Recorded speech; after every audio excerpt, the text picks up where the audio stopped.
Constructing your life is about much more than just building a bank account. Each week, join real estate entrepreneur and mindset coach Austin Linney as he interviews guests who are constructing their dream lives and impacting the world around them on a daily basis. If you're an entrepreneur or wanting to start a business, or you just want to hear motivating stories of how others have overcome the odds, you are in the right place. And now for your host, Austin Linney.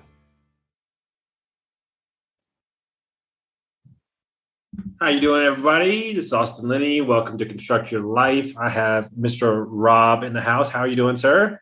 Doing great, man. It's a nice, sunny, chilly day here in Boston, Massachusetts. So when the sun's out, I can't complain.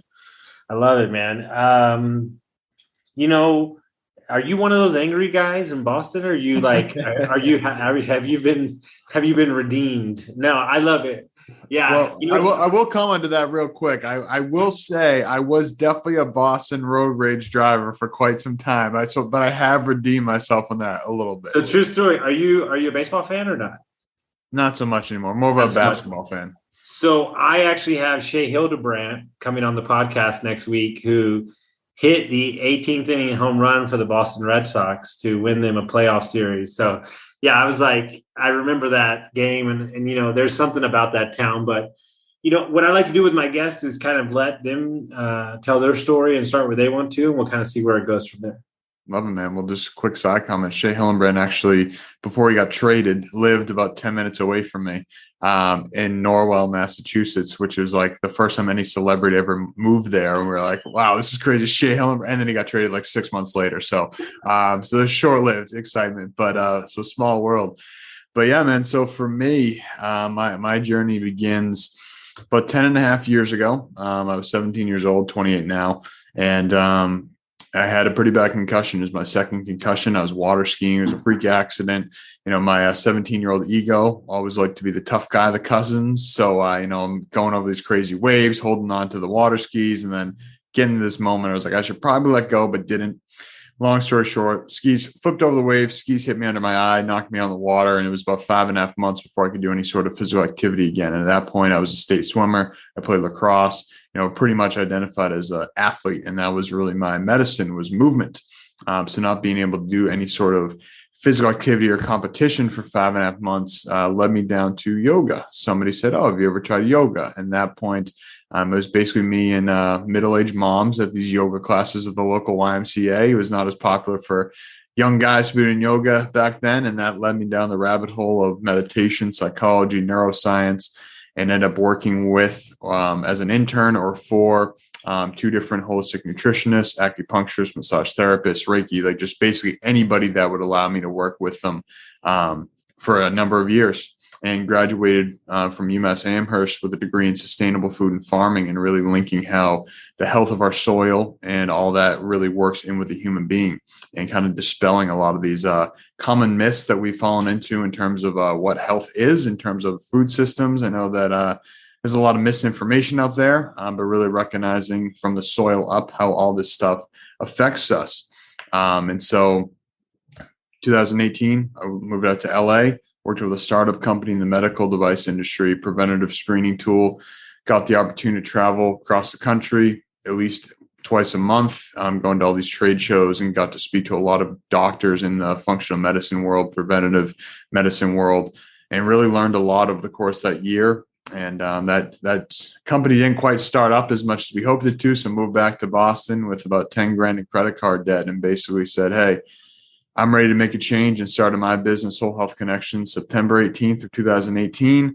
And from that point, it was just a matter of, me saying, hey, it's time for me to share what I've learned at this point. This is 7 years of experience of trying all these things, and became the practitioner myself. And now for just over 3 years and 3.25 years, I've been doing this business of health coaching, finding the best organic nutrition products on the market to share with people, as I used to work at a juice bar in the mix there, and was amazed at how many crappy supplements people were taking and how much of a scam that industry can be. So decided I'm going to actually find some good companies to work with. And now here I am, coaching, podcasts, and products is my main 3 offers. I love it. And I just had a guy on who's a health coach as well. So this is, the day seems to be carrying a theme I myself have been sober 3 years. I lost 75 pounds. Congratulations. Thank you. 25% of my body fat. It's been a journey, and, one of the bigger issues, I coach an entire company, like the leadership of a company that is in the health insurance space that's about to disrupt the entire market because they are making health insurance save employers, and they're actually creating good practices around it and saving the employee money. And the mission's bigger.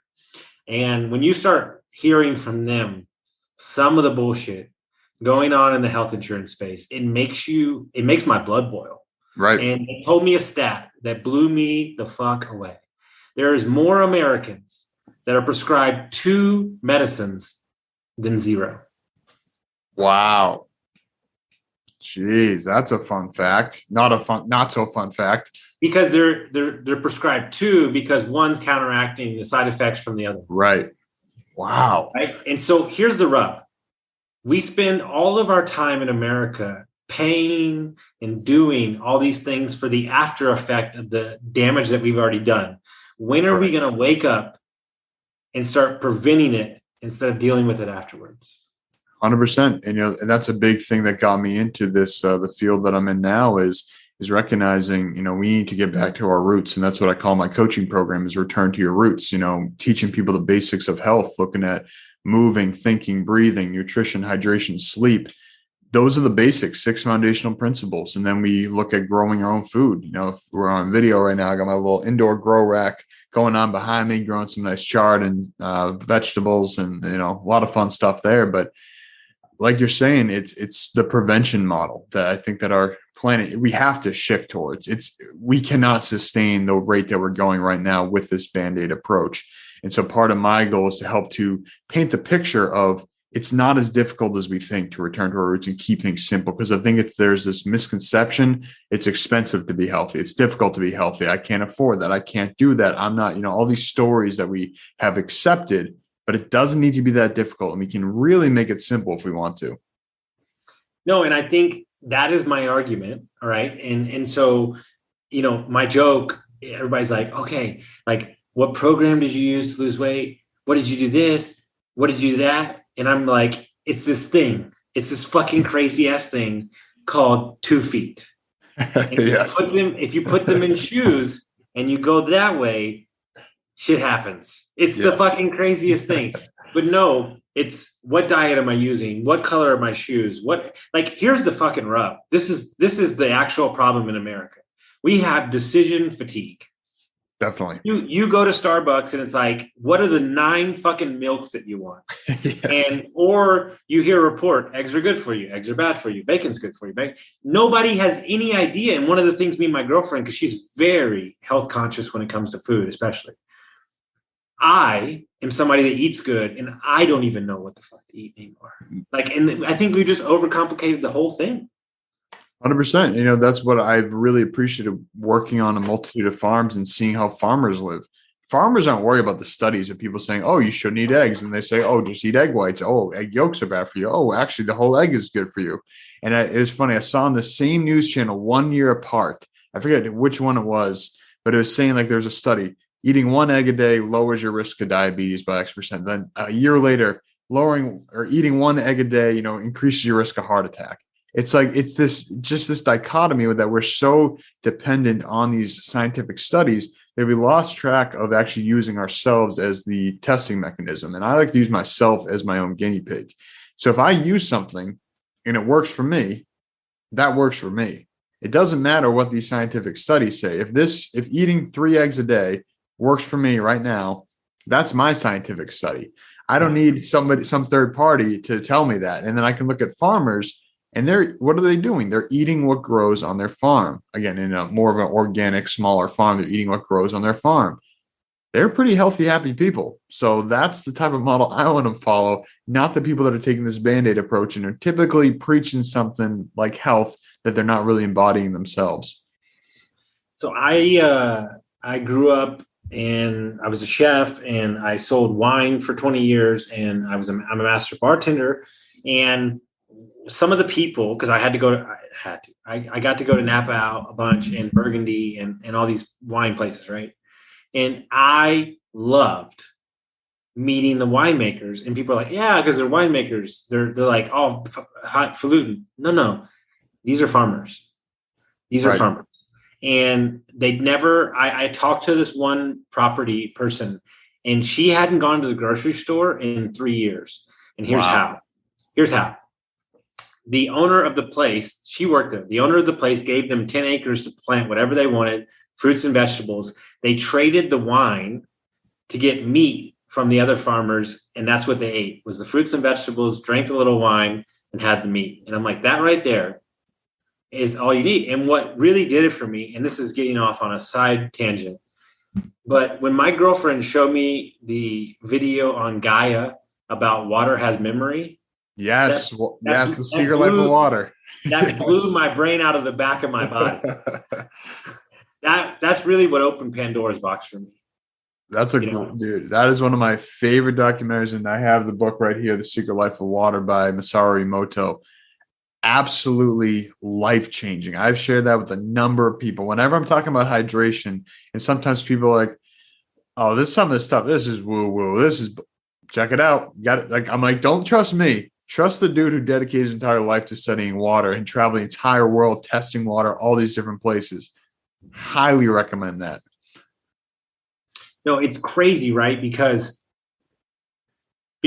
I was just talking to the guy about this, because you look at Sprague, you look at Ryan, you look at these guys, like, they don't use a lot of weight. It's body movement. It's, eating right, pushing and pulling. It's caring about what's going in their body. And they all look like they stepped out of the movie 300. Yeah. And I'm like, well, obviously they know something that we don't, right? And so what's really interesting is, and this is something for me, and I always direct this towards me because I like to be the guinea pig. When I first started coaching, I couldn't, because I'm an empath, like on a huge degree, I couldn't handle all the emotions that were coming at me, because it was a lot, to sit with drug addiction and all this and divorce. And so I had a friend who recommended that I start getting body work. And so I started getting body work once a week. And when I leave that place, so I smoke a little weed beforehand. I go in, I meditate like the whole time. And I close like 9 apps that are open in my head.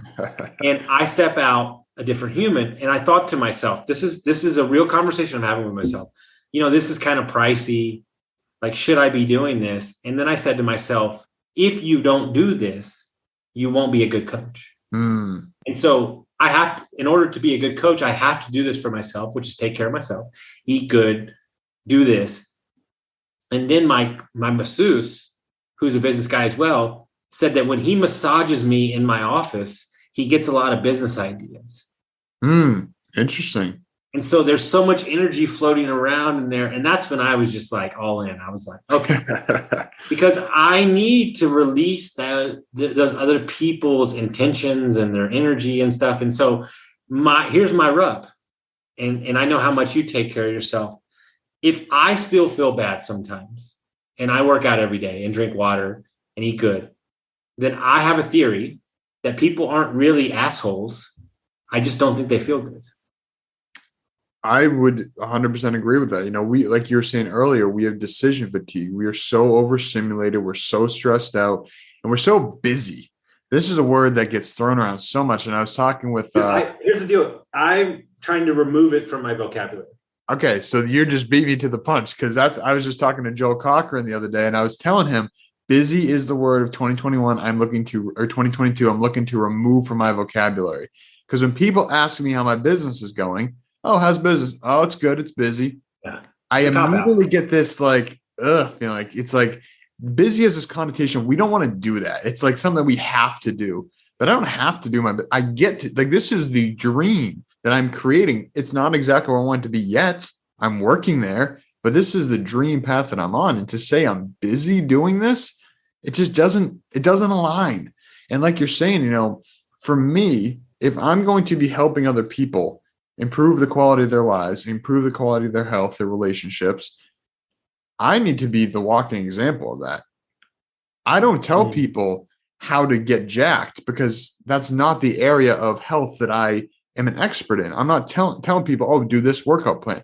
I ask my friends when it's time to design a workout program for someone. I ask my friends that are personal trainers that have the results that these people are looking for. I ask for help when I need that. I'm very good at helping people with stress and sleep and overall building a holistic lifestyle, but I'm not out there saying, hey, this is the best fitness advice. I ask for help with that. And like you're saying, this is a really important point that we need to take care of ourselves, acknowledge our own limitations. If you recognize you're an empath, you need to do the pieces that help you, because that's a strength. But with any strength, there's always the other end of the sword, which has a little bit of a challenge. So you're taking care of that challenge and using that strength, which is a brilliant way to do it. And I am a big fan of massage therapy. Yeah, because what's interesting, right, is I've lived a little more life and been through a lot of stuff. My girlfriend's a little younger. She's almost more of an empath than I am, but she's still learning how to not take on everybody's energy, right? And that's that's hard for her, right? And so when you know these things about yourself, which I truly think that, self-awareness, like we're not giving, I told Chase, we're just an iPhone that has 100 apps open that hasn't been updated. Right. That's what we are. It's true. And it's super hard for me to relax because I have 4 businesses and all this thing going on, but I have almost forced myself to take those days, and man, I'm better for it when it's go time. 100%. And, that's a big intention of mine as well, is to, because I definitely can be the go type. Like I like to get in that flow, and I'm either on or off. There's not much of an in between for me at times. Same. For me, it's like I need to schedule time out. Because if I wake up Sunday morning and I didn't tell myself the intention of this day is to rest, I'm going to find a way to work. Even if there's other little things I'm going to find a way to do something. So for me, it's setting a boundary with myself. I'm going to talk to my girlfriend on Thursday or Friday and say, hey, what do you want to do this weekend? Because if I don't ask and set up a plan, I'm just going to plan on working. And that's just my default mode, is to get into that workflow, which is, it's a double-edged sword. It's great, but it can also be, like you said, difficult to turn my brain off.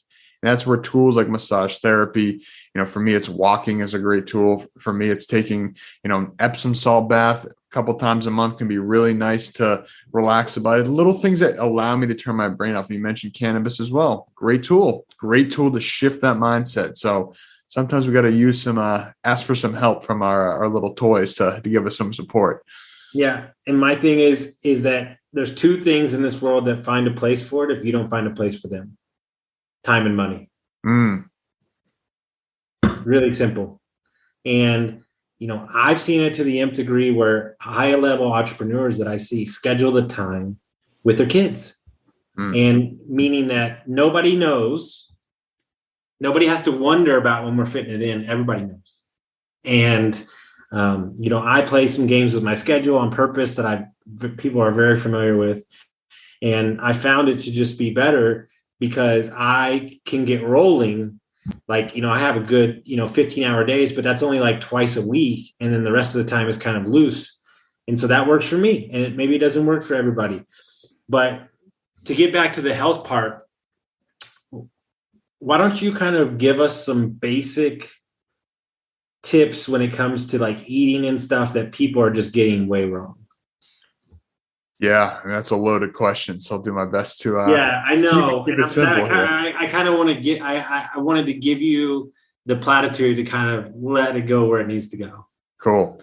Well, I want to start by just giving a very, very, very brief history of farming and kind of paint the picture here and how our food system currently works. So, think of 100 years ago, we were mostly working on small farms. The greater than half of the population was farming, growing some portion of their own food, whether it was a couple bushels of corn or all their food. Fast forward a few years later, as we got home from World War II, a lot of that changed. A lot of people, because we shipped people off to the war, we had to change our food system. We also had a lot of leftover chemicals, things like Agent Orange, things that are actually used to kill human beings in this war. We found, hey, we got a lot of leftover stuff. What can we do with this? Oh, well, it killed humans. What if we do in a smaller amount? It'll kill all the bugs. So then we started layering all these chemicals onto our crops. And we found in the short term, wow, this really increases our yields. But then they noticed there's a law of diminishing return after 3 years of using chemical pesticides. And then it becomes this kind of like with the pharmaceutical industry, you have to keep using more of it to get the same results. So fast forward to 2022, we're now at the stage where for the past 80 or so years, since the 40s and 50s, 70, 80 years, where we've loaded up our food system with chemicals. We've depleted the soil. The same bushel of lettuce you ate back in the 1920s, call it 100 years ago, you'd have to eat, I think it's like 18 of them to get the same amount of nutrition that was once in that one head of lettuce. So what I'm diving at here is we have completely transformed our food system in one of the worst ways possible, that we're using toxic chemicals that are terrible for human health. Our soil doesn't have the nutrition anymore. We're killing all the little microbes in the soil that actually help to make this planet run around in a healthy manner. So with that being said, there's a lot of buzz about the term organic now, and I think that it gets misconstrued as to the importance of that. Organic basically means that it's clean. It essentially means that there are no toxic chemicals, antibiotics, all these things that are shown to be very disruptive. Glyphosate, the leading chemical in Roundup, is a known carcinogen by the World Health Organization, by the state of California, you name it. All these major places recognize this is harmful for human health. There are billions of dollars of lawsuits every year going out against, Monsanto, which is now Bayer. And so my point is that it starts with choosing clean food, because you can think you're eating healthy like I did. I would think, oh, I'm eating a salad. But if this is a non-organic salad that has toxic chemicals on it with very little nutrition, we can think we're eating the healthiest foods in the world, but we're really not. And that's a challenge. So how do we change that? Well, this is where it starts, where, as I said, I'm a big proponent of growing our own food. If you're growing your own food, you know where it's coming from. You know that you're putting organic soil. You know you're putting organic seeds. I use natural spring water to water my indoor grow, at least. I have a filter on my hose when I'm filtering outside. All these inputs matter. So if we know where our food is coming from, that's where it stems from. So I recommend people find local farms, small farms, organic farms, and grow some of their own food, because that's the basis, is the quality. We can be eating all the things that we claim are healthy, like the salads, like the beets, all these fancy things. But if we stick to, like we were saying earlier, the basics, think of what a farmer did. Think of how your great grandparents ate 100 years ago. That's the easiest way to get healthy. Eat clean foods that are whole foods, and best of all, if they're in season. I love that. And so if I were to dream for a minute, if I were to wave a magic wand and I gave you, millions and millions of dollars, what is the outcome that you're seeking for yourself and for your company? Well, for my homestead, which is the dream in the next 3 years, that's the goal, is to have my own homestead, 40 plus acres. But if I had millions of dollars, it'd be hundreds of acres. Yeah. Where is the best, do you think, to? Well, I'm leaning towards Virginia. I'm in Boston right now. And the reason for that is a lot of my family is up here, and I would like to be within a drive of the family. I think there are definitely better places agriculturally, but I think it's a pretty good place that has a pretty solid history of farming.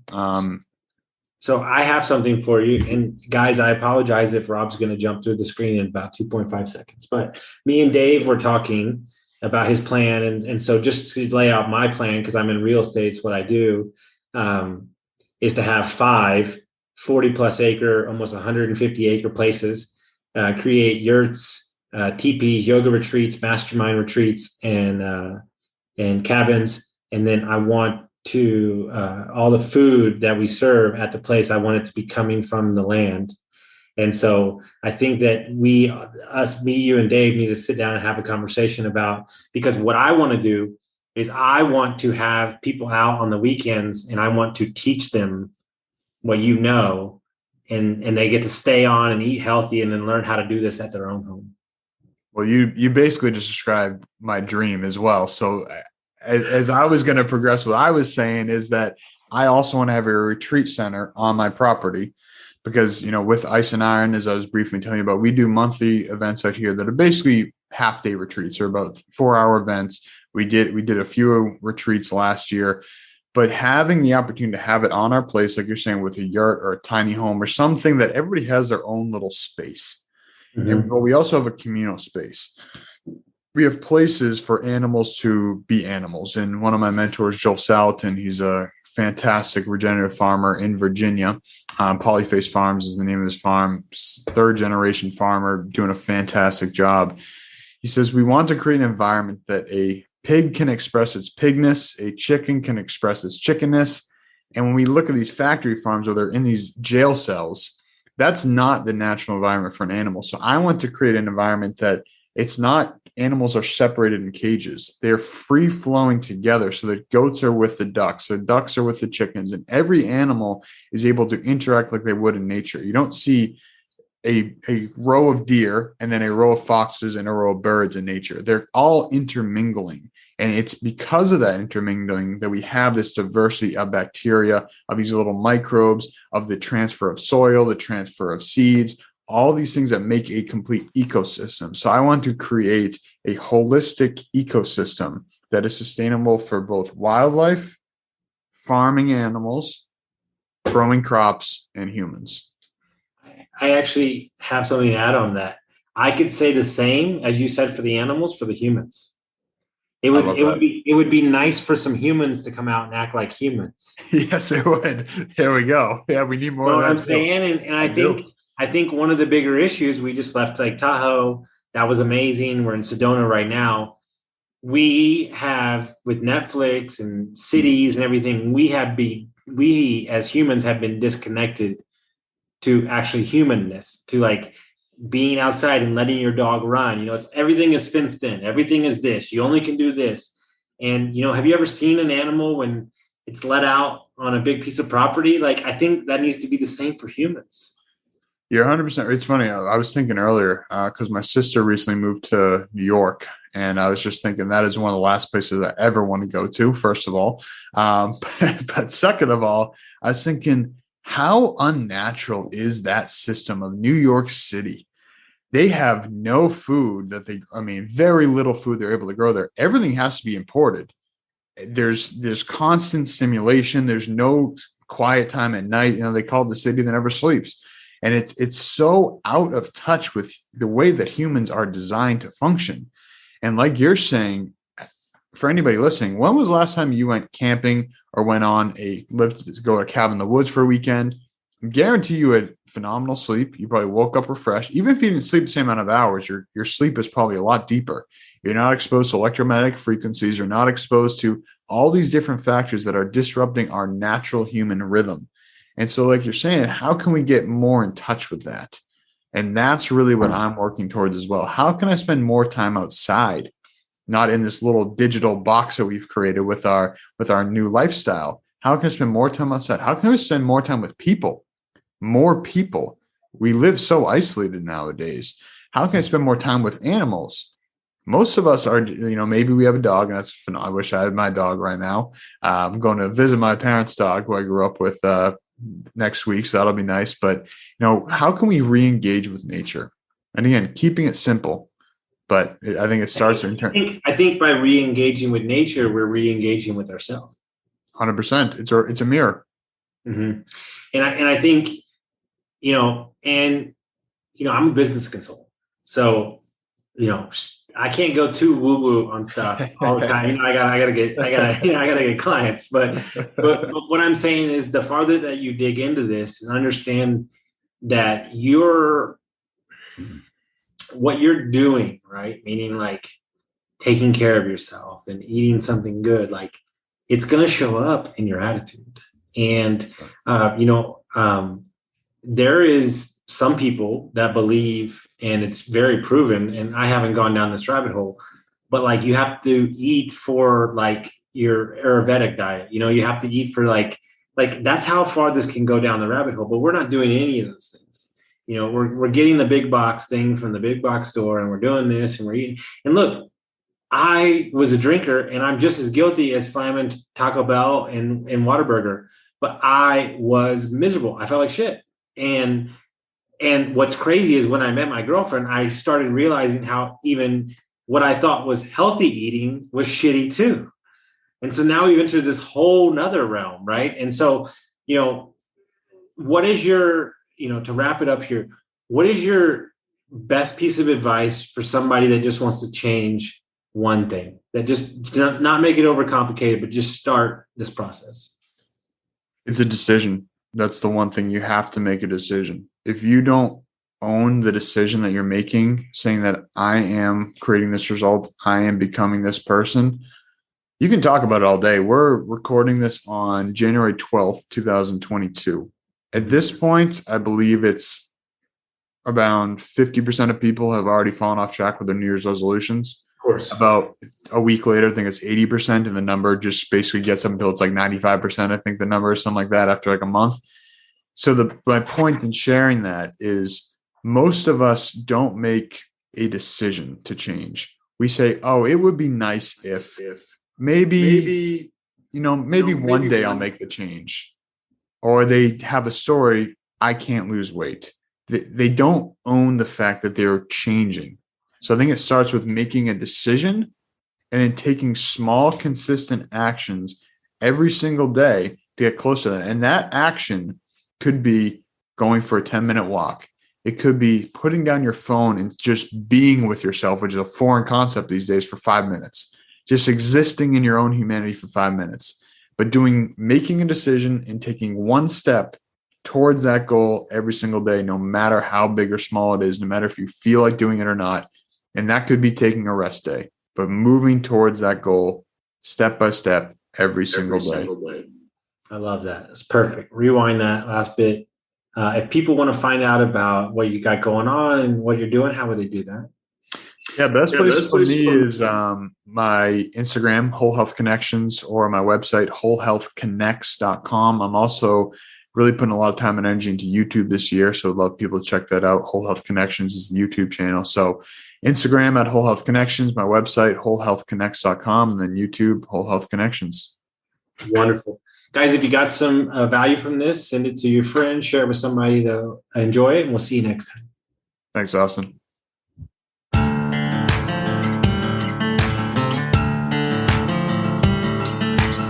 Thank you for listening to Construct Your Life with Austin Linney. If you enjoyed this episode, be sure to rate, review, subscribe, and pay it forward by sharing with a friend.